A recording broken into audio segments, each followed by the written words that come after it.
ඉතින් කොහොමද ඔයගොල්ලෝ හැමෝටම මම හිතනවා ඔයගොල්ලෝ හැමෝම හොඳින් ඇති කියලා. ඉතින් ඔන්න සුපුරුදු විදියට අලබදා දවසක් මම ඔයගොල්ලෝත් එක්ක කතා කරන්න ආවේ ස්ටඩි ටිප් එකක් ගැන. අද අපි බලමු ඔයත් ෆෝන් එකට ඇබ්බැහි වුණු නංගි කෙනෙක් හරි මල්ලි කෙනෙක් හරි එහෙම නැත්නම් ඉගෙන ගන්න කෙනෙක් නම් කොහොමද අපි මේ ෆෝන් එකෙන් ඈත් වෙලා අපේ පාඩම් වල ටික හරියට කරගන්න කියලා.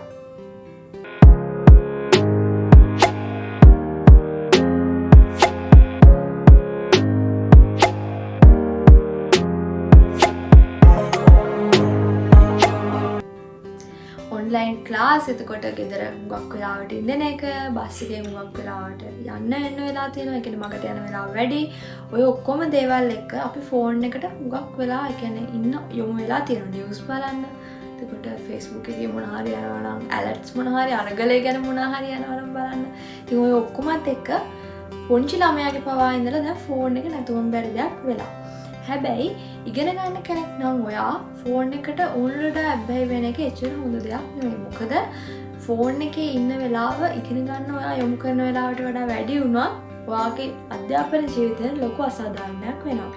ඉතින් මේ වෙනුවෙන් ඔයාට පාවිච්චි කරන්න පුළුවන් ටිප්ස් ටිකක් තියෙනවා. කියන්නේ ෆෝන් එක චුට්ටක් අපි අයින් කරලා ෆෝන් එකට ඇබ්බැහි වෙන එකෙන් චුට්ටකට මිදිලා ඕගොල්ලෝගේ පාඩම් වලට කරන්න. ඉතින් අපි දැන් බලමු මොනවාද ඒ ටිප්ස් කියලා.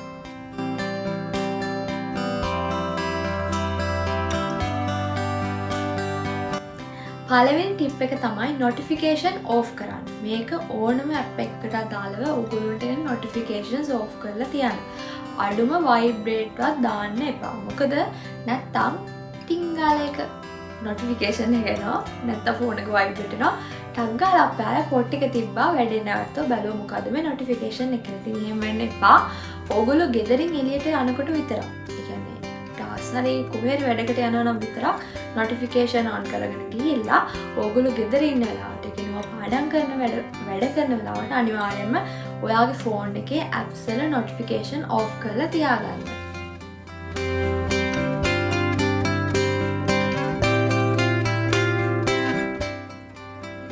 දෙවෙනි ටිප් එක තමයි ඔයාට පේන්නේ නැති තැනක ෆෝන් එක තියාගන්න.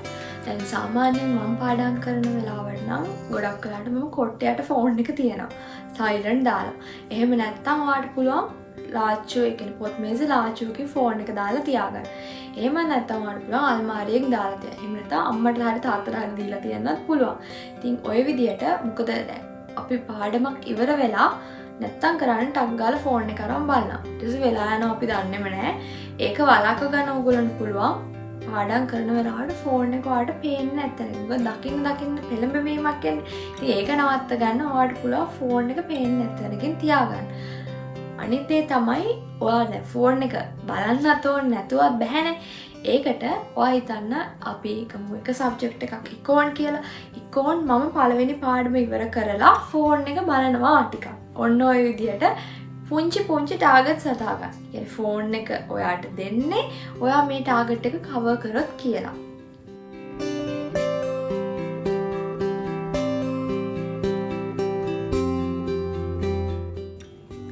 ෆෝන් එකේ අනවශ්‍ය ඇප්ස් තියාගන්න එපා. මේක හුඟක්ම අදාළ වෙන්නේ පිරිමි ළමයිට. මොකද පිරිමි ළමයි තමයි වැඩිපුරම ගේම් ගහන්නේ.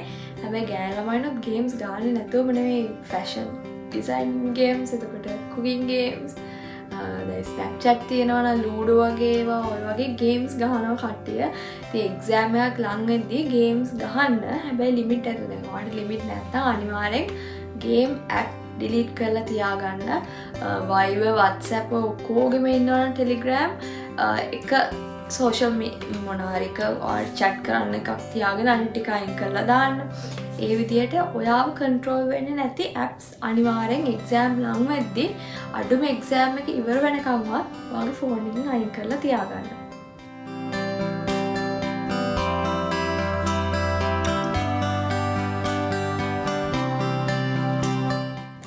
හතරවෙනි ටිප් එක තමයි දවසට එකපාරක් විතරක් ඔයාගේ ෆෝන් එක charge කරන්න කියන එක. සාමාන්‍යයෙන් මම මේක හුඟක් කාලෙක ඉඳලා පාවිච්චි කරන ටිප් එකක්. මොකද මේක ඇත්තටම ඒ කියන්නේ ඉගෙන ගන්න කෙනෙක්ට වගේම සාමාන්‍ය ජීවිතේ ජීවත් වෙන කෙනෙක්ට හුඟක් වැදගත්. මොකද මිනිස්සු තමන්ගේ තියෙන සම්බන්ධකම් පවා රිලේෂන්ෂිප්ස් වලින් පවා දුරස් වෙනවා මෙන්න මේ ෆෝන් එක නිසා. හැබැයි ඔයා ෆෝන් එක දවසට එකපාරයි නම් charge කරන්නේ. අපි හිතමු රැට නිදියන්න කලින් ඔයා ෆෝන් එක පැත්තකින් තියලා ෆෝන් එක charge එකට ගන්න තමයි නිදියන්නේ. ඒකෙන් දේවල් හොඳ දේවල් කීපයක් වෙනවා. එකක් ඔයා ෆෝන් එකේ බැටරිය තියාගන්න දවසම ෆෝන් එක පාවිච්චි කරන වෙලාව අඩු කරනවා. ෆෝන් එක පාවිච්චි කරන apps අඩු කරනවා. ඒතර ඔයා මොකද බැටරි ලයිෆ් එක තියාගන්න ඕන දවසම. ඊළඟ දේ තමයි ඔයා නිදියද්දි නම් ඕක charge එකට ගහන්නේ. ඔයාගේ ඔළුව ගාව ෆෝන් එක තියන්නේ. ෆෝන් එක නිදියන වෙලාවට ඔළුව ගාව තියාගන්න එපා කියන්නේ ඒකෙන් හුඟක් අහිතකර කිරණවල් විහිදෙනවා. එතකොට ඒක ඔයාගේ මොළයට ස්නායු වලට හොඳ නැහැ. එතකොට ඒකෙන් ඔයාව බේරෙනවා. ඒ වගේම ඔයාට රිලැක්ස් එකේ නැත්තම් අපේ අය කරන්නේ ඇඳට ගිහලා Facebook යනවා නැත්තම් මොන හරි බලනවා. නිින්ද යනකම් කරන්නේ ෆෝන් එක බලන එක. හැබැයි ඔයා ෆෝන් එක charge එකට ගහලා තියෙනවා නම් රිලැක්ස් එකේ ඔයාලට නිදහසේ නිදිය ගන්නත් පුළුවන්කමක් හම්බ වෙනවා. ඒක ඇත්තටම හරිම සුවදායි වගේම ඔයාට ඔළුවට කාලයකදී හරිම රිලැක්ස් එකක් දැනෙවි.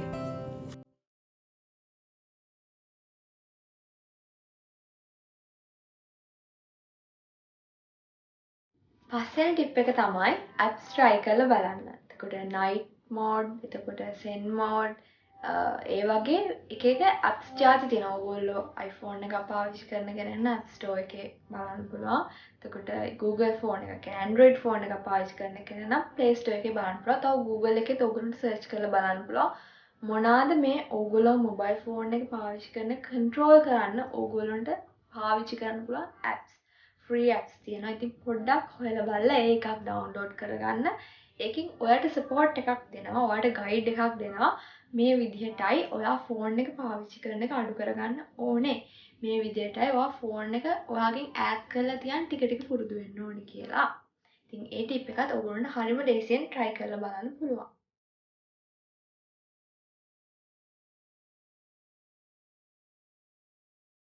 හයවෙනි ටිප් එක තමයි relationships අඩු කරගන්න.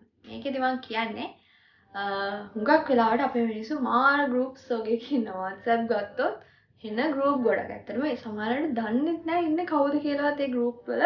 හැබැයි ඉන්නවා. ඔපදු පේනවා, එක එක alerts එනවා, එක එක news එනවා, gossip වෙනවා නම් මනම් ගොඩක්. ඉතින් ඔය group වලින් ටිකක් අයින් වෙන්න. ඒ කියන්නේ ඇත්තටම ඔයාට අවශ්‍ය group එකක් විතරක් නම් ඒ group එකේ ඉඳලා අනිත් group වලින් අයින් වෙලා ඔයාගේ ලයිෆ් එකට පොඩි ෆ්‍රී ටයිම් එකක් දෙන්න. ඔයා ඒ කියන්නේ ඇත්තට මේවා ටෙක්නොලොජිකල් අපිට පේන්නේ නැහැ. ඒ වගේ රිලේෂන්ෂිප්ස් වල ඉන්නවට වඩා ඔයා කැමති හොබි එකකට පුරුදු වෙන්න. මුදල් එකතු කරන්න, මල් වවන්න, මල් වලට වතුර දාන්න, අම්මට චුට්ටක් උදව් කරන්න, පොතක් කියවන්න, ඔය මොකක් හරි ඔයාට පේන දේ. virtual relationships වලට වඩා ඔයාට දැනෙන, ඔයාට සෙන්ස් වෙන මොකක් හරි හොබි එකකට ඔයාගේ කාලය යොදවන්න.